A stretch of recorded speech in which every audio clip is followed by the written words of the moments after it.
Well, the family of a man shot and killed by Inglewood police are suing that department. Ivan Solis Mora was shot by police last week after they say he lunged at them with a knife. His family says he suffered from schizophrenia and that his mother was working to get him some help. Just that morning, she said she was going to get him some support and some help, and he was open to it. And then they stole him. I want everybody in the city to be aware of this. Officers say they tried to de-escalate a tense situation, but again, Mora lunged at them with a knife, and that's when he was shot. All right, if you filled up your tank over the weekend, go ahead, do a happy dance or something. Gas prices are up again this morning after slight drops late last week. NBC4's John Kedis-Klimek live in Inglewood with more. And John, you got your dancing shoes on, or are you pretty bumped right now?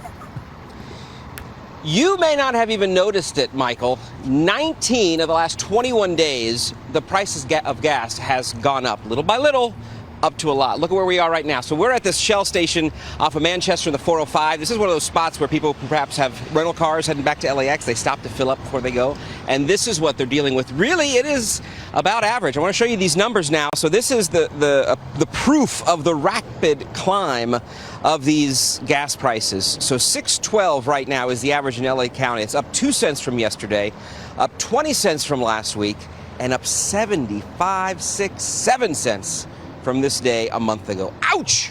And yet AAA says it might even get worse. Consider this too. We always compare California prices to the national average. So don't shoot the messenger on this one. We're talking about nationally, we're looking at $3.85 a gallon. Locally, the blame falls on refineries that are down, more gas being shipped in from other areas. We haven't started the winter blend yet, so that isn't helping, and prices could continue to rise. So here are the averages in your area today. Riverside County, still under $6 a gallon, $5.95. Maybe it's worth a drive out there to save some money. LA County is the highest at $6.12, $6.09 in Orange County, $6.08 in Ventura, and even $6 a gallon in San Bernardino. My goodness, not only is it hot outside, got to wipe the sweat, you got to make sure that your wallet isn't falling out of your pants when you're filling up with these prices. And we don't know when this is going to stop, Michael. John, I came to you to get that answer, so we don't know at this point, huh? Typically with the summer blend, we're spending more, but not now. Right, so we've been talking about the winter blend coming in around November, so we got some time. So if these prices continue to rise, by the way, the highest we paid was in 2020, 2021, $6.54 was the highest we paid. We're getting closer and closer to that. All right, John, let's get on our bikes and bike to work. All right, good seeing you, my man. Bicycle. Bicycle. Okay. Bicycle. Network's calling. John did say it was hot. Look at all this water here. A wet mess in Boyle Heights. The LA Department of Water and Power says the water main here broke at about 2 o'clock this morning, and crews are still working on repairs, likely wrapping up at about noon. We'll keep you posted on that. Businesses and homes in the area of the 5 and 4th Street still have water, but with low pressure. Governor Gavin Newsom has signed a law requiring gender-neutral bathrooms in California schools. This new legislation expands a decade-old law that requires K through 12 schools to allow students to use the bathroom that aligns with their gender identity. The law is part of a package of bills aiming to protect LGBTQ+ children. The Malibu Triathlon is in danger of not happening this year. Race organizers want to appeal to the Malibu City leaders here tonight to try and save that race. Recent rain left part of the course covered in water, which is now occupied, get this, by a group of endangered fish. In previous years, race organizers have been able to bypass flooding issues by using a temporary bridge, but Fish and Wildlife officials won't let that happen this year because, again, of those fish. The race was set to take place this weekend. Organizers will go before the City Council tonight to see if the triathlon can be saved. Oh boy, and just when you think you've seen it all, every pursuit possible, the LAPD chased after a man in a golf cart through the San Fernando Valley last night. This was a first even for NBC4's Elena Moreno in News Chopper 4. Comes up to the green light. Here's I believe these are officers who are trying to deploy the spike strips. So there we go. They can do spike strips on a golf cart. Never thought I would say that in my life, but they can do spike strips on a golf cart. They're definitely not going to do a pit maneuver. Yeah, that pursuit went from Van Nuys to North Hollywood. The driver, who was holding a dog at his lap, blew through red lights, rarely even passing 20 miles an hour. This chase finally came to an end here in the parking lot On Laurel Canyon Boulevard and Oxnard Street, that man jumped out of his golf cart with the dog, only to be tackled by officers and taken into custody. Dog looks pretty happy to be released there. I know. You were watching this last night. Yeah, and our was. jaws were just down to the ground because we couldn't believe it. You know, the anchors were here. We got word of a police chase, and then they tossed over to Ileana Moreno. Yeah. All of a sudden, we see the shot, and we're like, no. Yeah. Once you thought you'd seen it all, you're like, this cannot be real. Was this exclusive to 4? Never mind, that's a golf term. You won't get it. I'm like really trying to think. I'm like,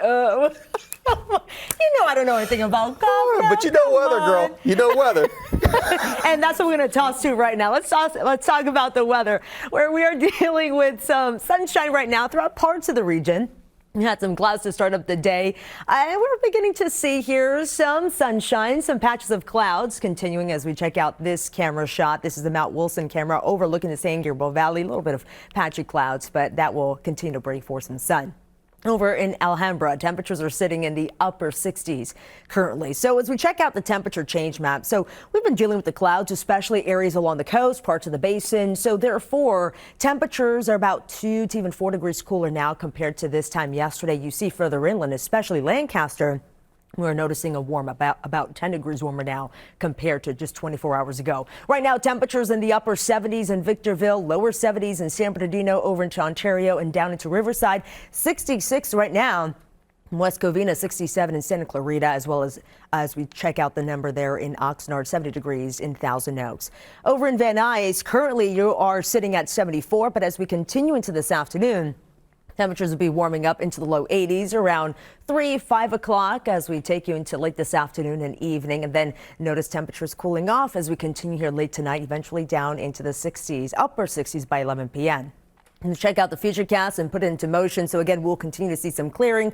We could potentially see some lingering clouds right along the coast, but much of the area will be clearing pretty nicely and temperatures really not too bad. It was a gorgeous weekend and we'll keep those numbers continuing here today. Temperatures getting closer to average as we continue to the next several days. So that's going to be pretty nice. As we check out today's forecast across the area here for the coast, temperatures will be in the low 70s. Will be right around 78 for the basin, for the valleys, Inland Empire 85, and for the high desert 78, lower 70s for our mountain communities. So we can expect some weather changes as we continue throughout the week as high pressure system remaining overhead, or rather just east of us, that's actually influencing the weather the next couple of days, impacting us, allowing those temperatures to get a little bit warmer, especially Tuesday and Wednesday.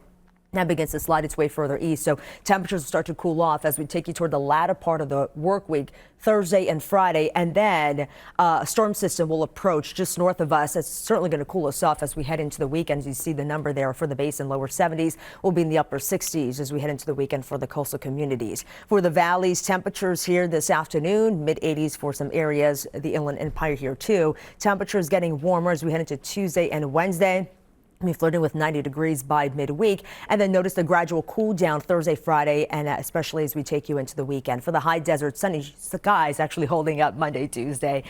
Some high clouds working its way through on Wednesday, as well as for the low desert communities. Temperatures will hold up in the triple digits the next several days. For the mountains, temperatures in the low 70s, some high clouds Wednesday, and then it gets even cooler with that storm system as we take you into the weekend. We'll be back down into the 50s. That was a look at the forecast. Back to you, Michael. All right, Stephanie, thank you. New developments in the ongoing divorce battle here between Sophie Turner and Joe Jonas. The couple has agreed to keep their children in the U.S. for now. That agreement comes days after the actress sued her estranged husband for their daughters to be returned to England. But in a new court filing, Turner and Jonas signed a temporary consent order prohibiting either one of them from removing their children from the state of New York. A pretrial conference is scheduled for next week. Yom Kippur, the holiest holiday in the Jewish faith, is being observed. It's a time when people atoned for their sins over the past year. This video is from the Temple of the Arts at the Savant Theater in Beverly Hills. Those who observe it started fasting at sunset last night and will break that fast at sundown tonight. And we spoke to Rabbi David Barron, who is hosting today's service. We have a special service where we recall the names of loved ones who died in the past year and loved ones that we remember from the past. So it's a very emotional day, and we go through that whole experience of emotions and come to a place of healing and forgiveness. It's a day of forgiveness most of all. Yom Kippur comes at the end of the high holy days following Rosh Hashanah. If you haven't already, you may want to pick up a ticket for tonight's Powerball. Big money is up for grabs, an estimated $785 million. The last biggie, you might remember this one, was a billion-dollar jackpot back on July 19th. That ticket was sold at a market in downtown LA on Saturday. A Powerball ticket sold at Thirst Quencher Liquor in Burbank matched 5 of the 6 numbers. Stephanie, were you there?